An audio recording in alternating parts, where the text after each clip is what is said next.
have you ask, or she'll ask you. So when you're looking at these, I like how I didn't even finish this one. Okay. So when you're looking at these, there's 4 things she's going to ask you.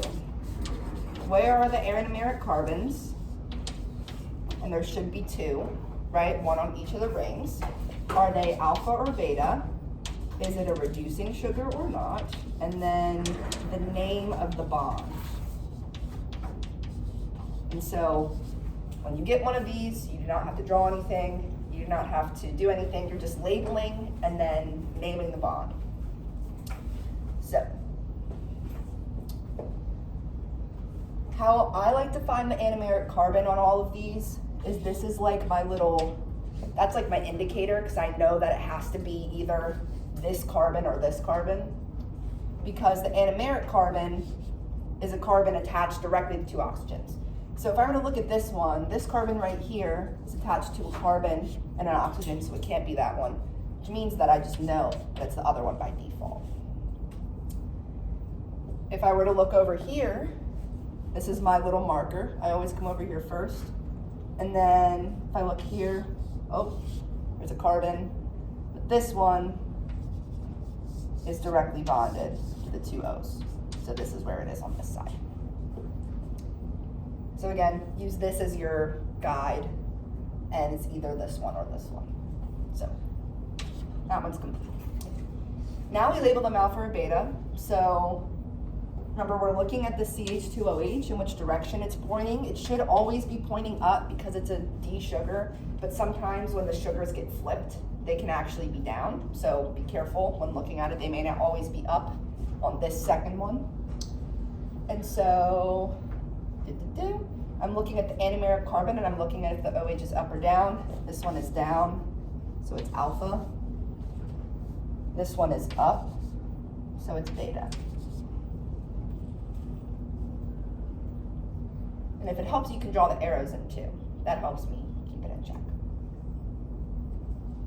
So if it's flipped and it's facing down, but it's a D sugar, does that mean it's still like up? No, that means it's down. Okay. Right, so if it's flipped, that means that everything else is also flipped on it. Okay. Yeah, so the ones that we will draw will always have it up, but the ones that she may give you, like I think the fructose example had it where it was opposite. Yeah. So just be careful. If it's hard to tell which one is up and which one's down, one will obviously be up or down, and then the other one is just the opposite of that. So that's how you kind of work your way around that.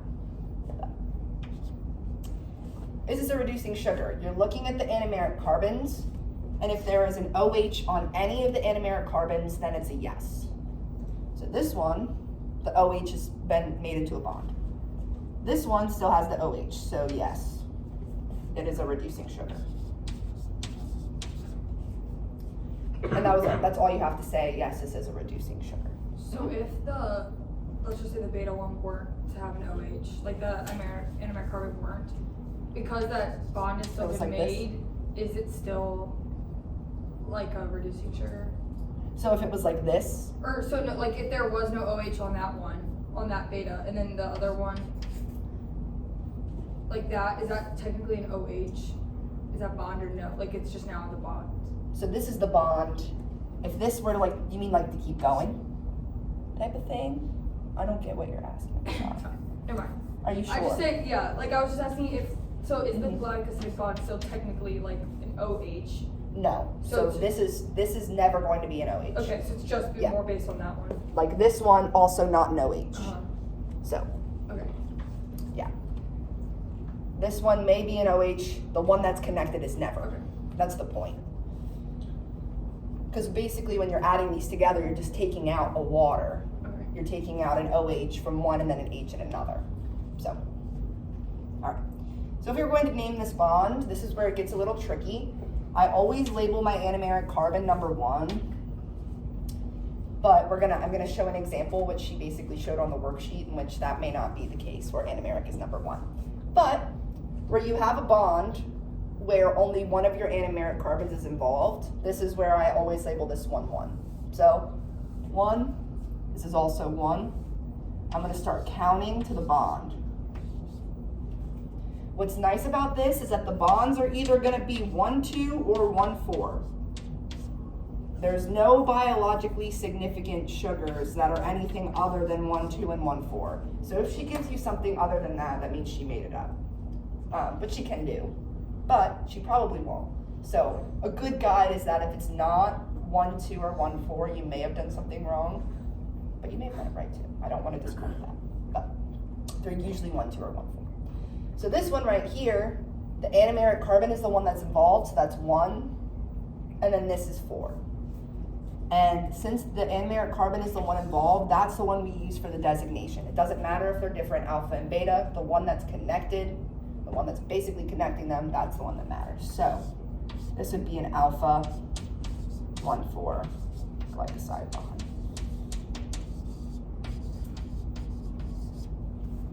And that is how you would write it. You do your alpha, and then you do 1,4. I know she put dashes when she was writing it. I've never put dashes. She's never marked me wrong. So if you forget the dashes, it's fine. Just make sure this is in parentheses, the 1,4. Any other questions about this? Again, it's the same 4 steps every time. So remembering the steps is not hard. It's just doing it. I'm going to move on to this one. So again, I'm going to look for my anomeric carbon. This is my key. I look at the 2 carbons. This one has the CH2OH. This carbon is directly attached to 2 oxygens. So this is my anomeric carbon. Over here, I have my O8, or my O here. This one is connected to a C and an O, so that's not it. This one right here is connected to the O, and then the O. Now I put this here because the numbering is going to get funky, and I wanted to show that as an example. But this, I'm also showing that you can have a CH2OH here, and it may not be the one that you're looking for. So be careful about that. This is where the drawing, like literally connecting the oxygens to the carbon, like is really beneficial. So there's our 2 anomeric carbons. If we're looking at if they're alpha or beta, this CH2OH is up. This is also up. So that's beta. This one is up. This one is down. And so that is alpha. So once again, we have 2 different ones. One's beta, one's alpha. And then if we're going to look and see if it's a reducing sugar. So are there any OHs on the anomeric carbons? Is there an OH? The answer's no, right? Because it's bonded to it. So since there's no OH here on the 2 anomeric carbons, this is not a reducing sugar. So here, the anomeric carbon was far away from the bond, and it was an OH, so that's reducing. This one, both anomerics are involved, so that means that it's definitely going to be acetal, not reducing. And so if we were going to name the bond, typically how she would have it is that 1 always starts on the anomeric carbon. But when you have both attached to the anomeric carbon, there's typically going to be another carbon here, and you start numbering 1 there, and this becomes 2. So when they're not the same, it gets a little bit easier with like the numbering. It's pretty intuitive. If they are the same, you can't have a 1-1 bond. This one is going to become 1-2. Now, to determine whether it's alpha or beta, you just look at whichever one is on the left. So whichever one is first in the molecule, that is the one that you use. So this becomes a beta bond. Whichever one you designate as number 1 is the one you use. Maybe that's a better way of putting it, which should always be this one.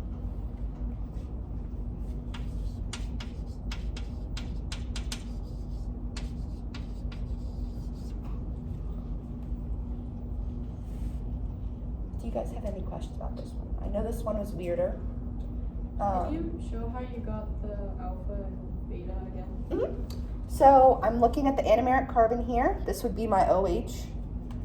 The CH2OH is up here. It's up here, so that's beta. They're cis to each other. Here's my CH2OH over here. It's up. My anomeric OH is pointing down, or my anomeric O is pointing down. So up, down, trans, that is alpha. So these shouldn't be too bad. It's just remembering like those rules and remembering to get your counting right. So do you guys have any other questions? You said she's gonna have the drawings. Yes, you do not have to draw these. That would be ridiculous if she were to ask you that. She may ask you, no, she won't even ask you that. You know how in class she was like, oh, this one's a combination of 2 glucose, or this one is a combination of fructose and glucose. She's not gonna ask you that. The point of these is to get these 4 things down, nothing else. So no naming, no nothing. So because there's limited examples of these are this one isn't even an example that was online. I just made this one up in my head. So there may be more examples in the textbook, but for this session, these are the 2 that I could find, which stinks. So I remember I run into this problem every single year because there's just not enough sugars. Tons of polysaccharides, but not enough disaccharides. I think, no, I don't know what this one is. But any questions about this?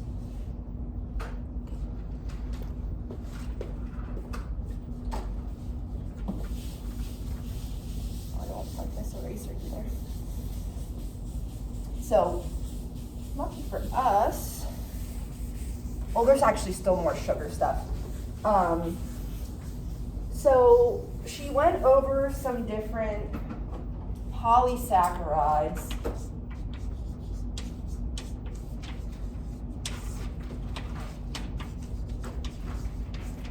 And she will not ask you to draw these at all, which is nice. Glycogen and cellulose. But she will ask you to know the difference between them.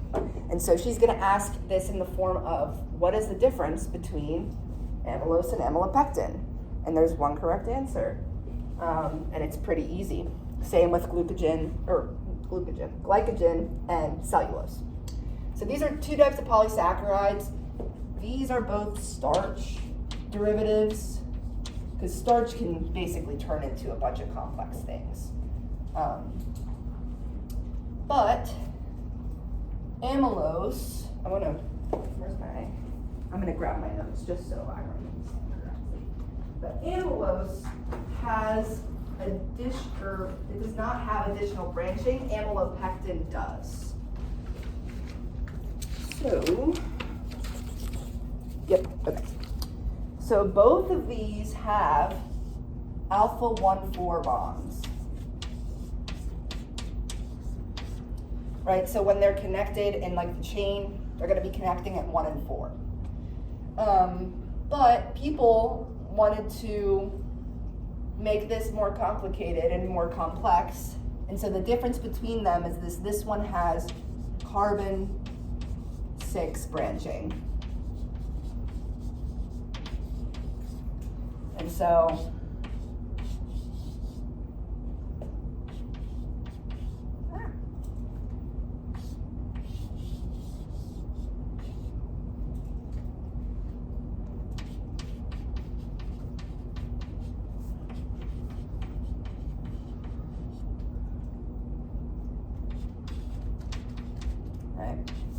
So I just drew a very, very rough outline of 2 sugars, right?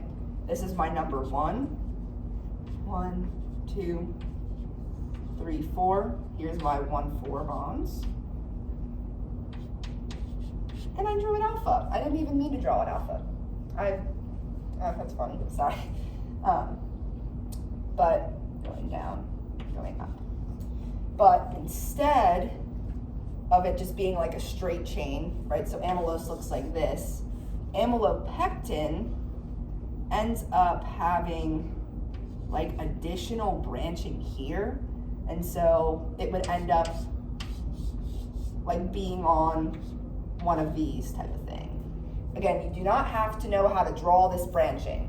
Just know this is 5, this is 6.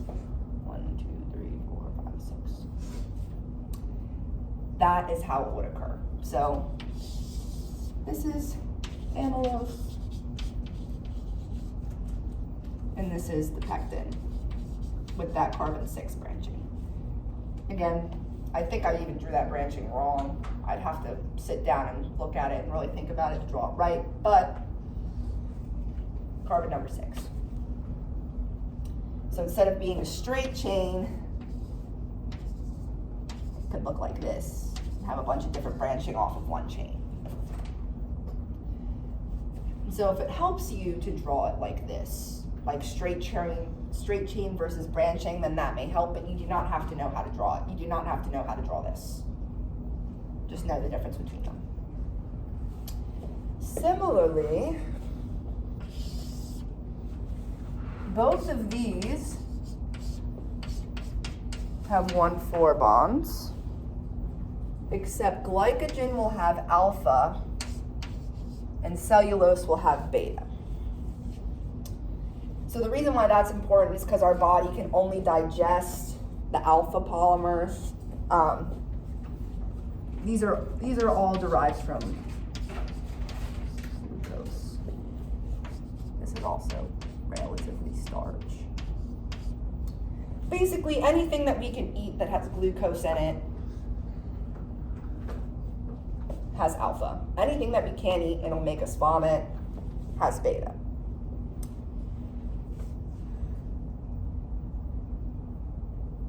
If she were to ask you to like give a little more explanation than just that, you could be like, well, cows and termites and sheep, they can eat grass and bark, but we cannot. We do not eat that. I wonder if you gave I wonder if they could eat potatoes. That makes me wonder if a cow could eat a potato. Would it be able to process it? Probably, because it has 9 stomachs. But regardless, that's all you need to know for these 2 things. She even, she usually has it on your worksheet that she has the amylose and amylopectin drawings out, but she got rid of it because I guess it wasn't that important. Any questions about that before I move away from sugars? So what's nice about the acids is that you don't have to know a lot of naming for this one. You just have to know how to name the carboxylic acid.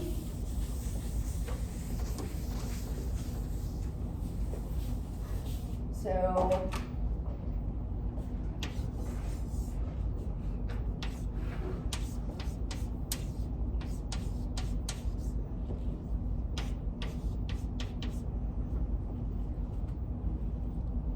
I'm about to pull a fast one on you guys because I feel mean by doing this. But I'm sure you guys can figure out whether it's cis or trans. So I'll draw another one up here.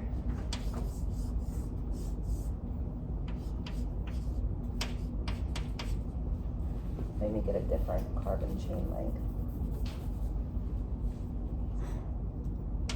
Ooh. That's criminal. Sorry. I'm feeling evil today with my naming. So, I threw some stuff on here to make it more difficult, but just to show that stuff can compound. And so, these acids are always number 1, which is super nice. If it is an acid on one end and an aldehyde on the other, that would be criminal, right? If you were to do like this, but you would still number this one first. You don't have to know what this is as a substituent yet, because you know how alcohols can be hydroxys? Ketones and aldehydes also have a name, but you don't need to know that. So I will not even put it in your heads, because that'll be one more thing to remember. You will eventually. So I'm gonna go through a number. It's a hex 5-enoic acid, or 5-hexenoic acid.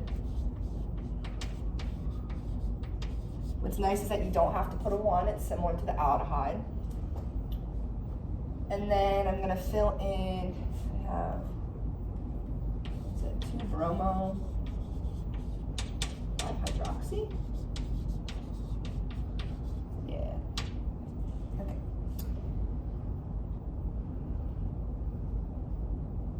And I do the hydroxy in just to remind you guys what it's called, because again, people will forget every single time what it's called.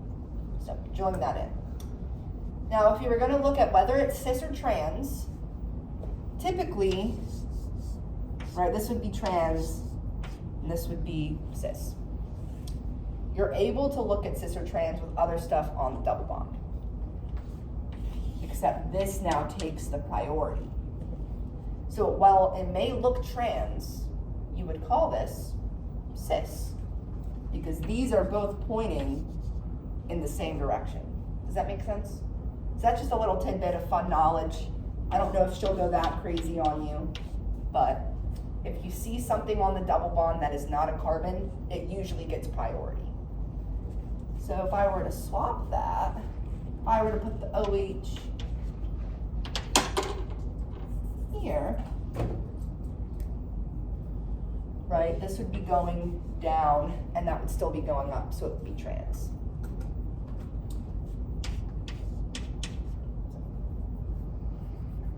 That's cis. Everybody good with that one? Other than the cis stuff, I know that was new. Okay. 1, 2, 3, 4. This is a butanoic acid.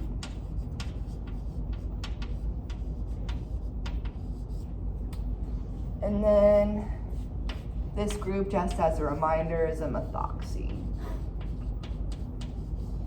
So it would be 4-methoxy butanoic acid. I wouldn't expect too much naming on tomorrow's, because again, the only thing you learned was the oic acid. I just wanted to reintroduce that, remind you guys you'll have to do that. There will be a lot more naming on the next quiz. Actually, we don't have school Monday, do we? Yeah, but she still put the quiz in for Wednesday. Okay, that's what I thought. Because she likes to give you guys enough quizzes, because she'll take out, like, if you have 5 really bad quizzes, they'll be gone and your grade will go up. So, and that's the one nice thing about this class is she'll, like, if you got like a few 3s or something, like, they'll be gone, they'll be wiped. If you get primarily 6s and 7s, that will be what stays and your bad ones will drop or something. Hopefully you guys do better, but it's okay if you're not. All right. Any other questions? So we're really quickly gonna go over intermolecular forces, which I know is kind of like beating a dead horse because we've learned it for everything so far. But we can just reiterate it. This. So, just to review, carboxylic acid. This is an aldehyde. And this is an alcohol. So, we actually saw our first example of ion-ion with our acid-base reactions, which is pretty cool. So, just for funsies, I'm gonna throw that one on too, because we've already learned it.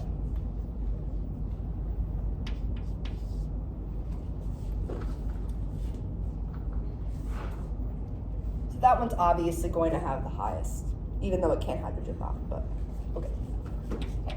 Ion-ion, H bond, dipole-dipole, and then dispersion forces. So none of these except the last one have ion-ion. And yeah, I'm gonna put that one separately. And then all of these have dispersion.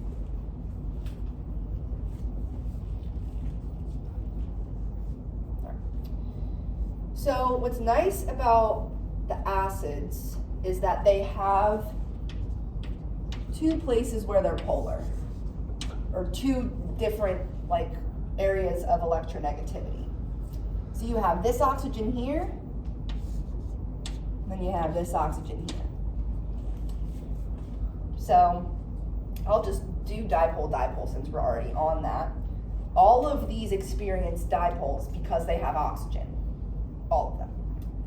But dipoles get stronger the more electronegativity you have. So this one will have the strongest dipole by far because it has 2 points of dipole.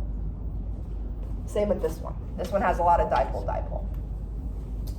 This one still has a dipole, right? But it doesn't have that extra OH giving it that oomph. And same with this OH. It has an OH, but it doesn't have that extra double bonded O to give it that oomph. So they only receive one chain. Now H bonds, this can hydrogen bond to itself because it has an O attached to an H. I threw the aldehyde in here to show that even though there's an H there, it is not attached to the O, so it cannot hydrogen bond. And the alcohol can hydrogen bond. Now this one can't, but because it has ion-ion, that one's obviously, like this is gonna be number one champion. So the ion is the strongest bond? By far, yeah, by far. Because that's, if I'm gonna be so real as a chemist, I don't get the difference between that and an ionic bond. Right? Like, cause you know ionic bonding? So ionic bonding is like, I mean, it's like this. It's like salt. So that's an ionic bond. This is, salt holds itself together through those charges. How is that different from this? Why is that ion-ion? Whatever. I don't get it. I assume that they were the same thing, so I guess. Yeah, me too. Yeah, I know. Me too. I don't get it. Or actually, I do get it, because it's an intermolecular force. They'll be able to interact with a bunch of other positive and negatives type of thing. But, whatever. Anyways. So if you had to rank which one was the highest out of these three, minus this one who's obviously the winner, it would be the carboxylic acid, because it has those two places of dipole. After that it would be this one and this one, but these would be pretty close. So any questions about this? She may have you draw this on the test or on the quiz tomorrow.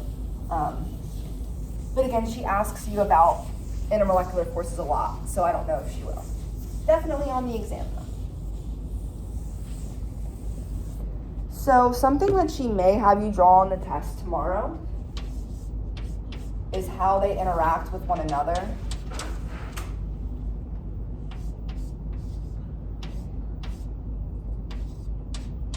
It's like this weird thing. Yeah, it's like an hexagon thing. Yeah, but I did not draw the hex very well.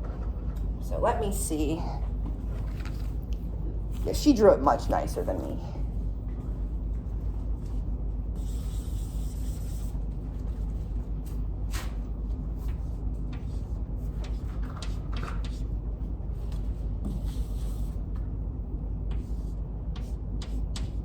That's kind of more of an hexagon. Sorry, that looks terrible, but what the question would be formatted like, how do two carboxylic acids interact with one another? Especially in water, this happens a lot in water. And so what this is called, just to review the word, is a dimer.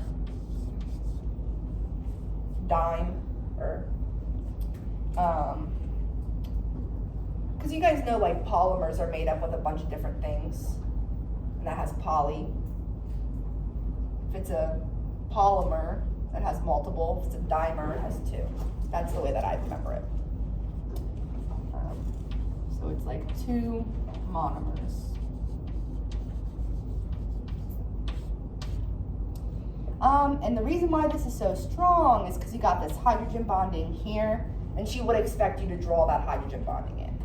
If she's making you draw it like this, make sure you draw that hydrogen bonding, whether with a squiggly or the dotted line. A squiggly may be better if you're limited on space than a dotted line, but the point of that is that they're interacting in that way. So don't just draw the two on top of each other, make sure you indicate the bonds.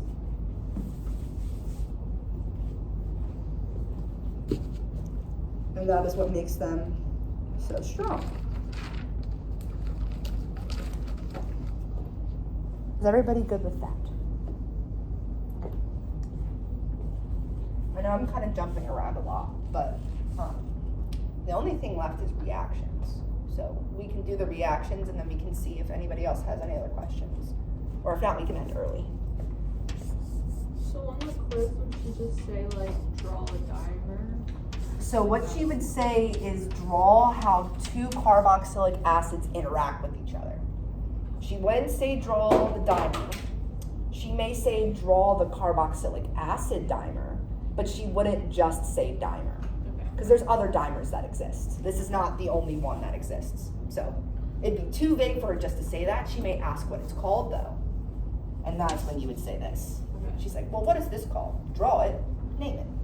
It's a dimer.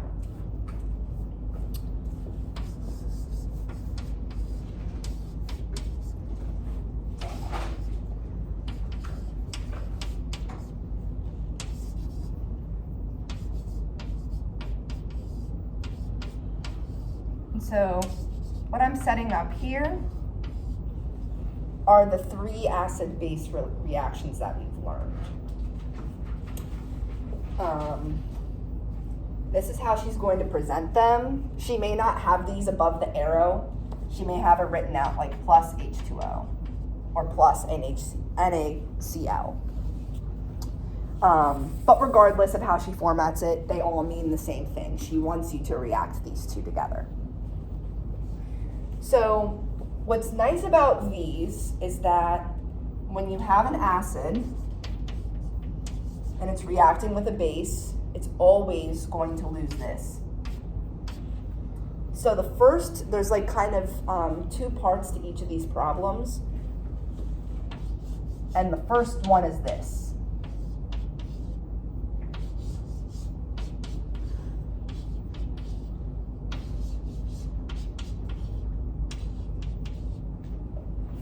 So in each of these cases, the base is stealing that hydrogen away.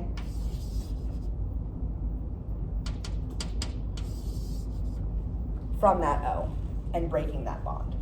Sorry to get mechanism-y on you with the arrows, but. So that is the first basic step. If you put this, you would get some type of credit. Which is nice. But we're not quite complete with a lot of these. So this one right here, the OH is taking that H, and OH combining with an H, that's easy, it's just water. This one, again, the H is gonna be joining that base. How would I write it? Let me write it like this, so it's a little, just to emphasize where the H is going. And then down here, you have the H with the H2O. That's gonna have a positive. She would want you to write it like this though. The only reason I'm writing it like that is to emphasize where the H is going. But she would want you to write it like this, because that's how it is in solution. And so, with all of these, there's the 2 parts. There's this, you write down product, and then you write this. The one thing I did not include with this is that if you have a positively charged molecule like this salt, she will want you to connect it over here. Because basically what's happening is in solution, you're throwing this in, and it's gonna be reacting with this chlorine and becoming naked. But in the solution, there's a bunch of these sodiums also floating around because they missed out on their partner. And so they're naturally going to bond with that negative charge. And so that would be an example of the ion-ion, or the ionic bonding. That's so strong. The rest of these don't do that. Why? Because they don't have something with a positive charge. This started as a negative. That was just trying to get positive to begin with. This one's cray-cray. And she would not expect you, notice how this has a positive charge here. She would not expect you with hydronium. I'll just write that, hydronium. With the hydronium ion, she would not want you to put it there. She only wants you to do that with salts. And that's important for when we name as well, because you'll know how to name this soon.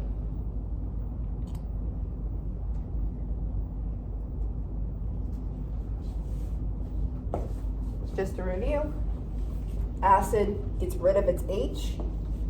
Very easy, it's the same base for all three of these, but just depends on what is taking the H at the end.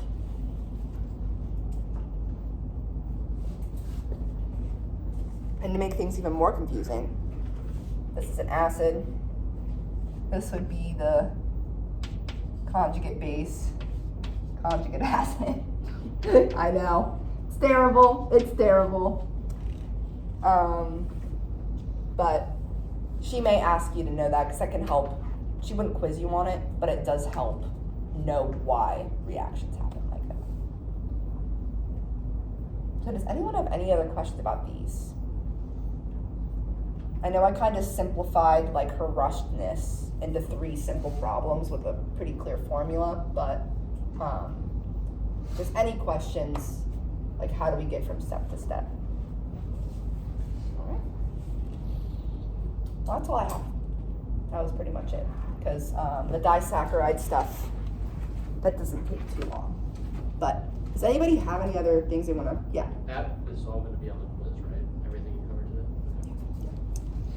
today? Sorry I moved kind of quick today, but the carboxylic acid stuff isn't too difficult. It's just really this. Yeah, I don't think there's anything else. That should be it. Does anybody have any other questions? So when is it like equilibrium? Like is this? Oh yeah. So if it's a pretty weak base and a pretty weak acid, there's going to be an equilibrium. This is a strong base. Yeah. This is a strong base. This is a strong base.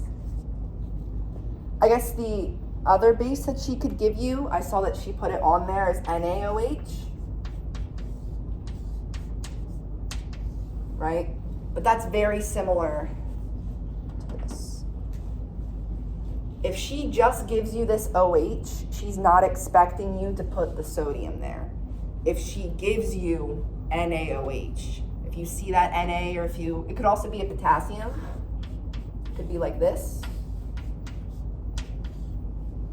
But these are the only 2 that she would use, just to give you guys a warning. And I don't think she would use bromide, because bromine could technically work instead of the Cl, but I don't, it's mostly gonna be these paired with either OH or Cl.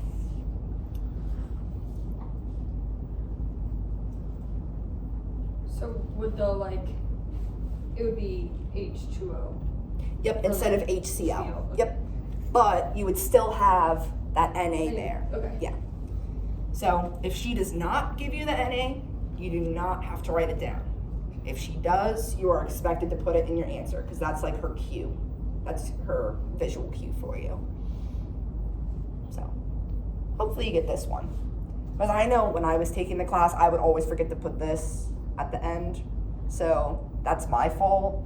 That's my like big mistake. But as long as you remember each part, it's not hard once you know the pattern. Any other questions about this?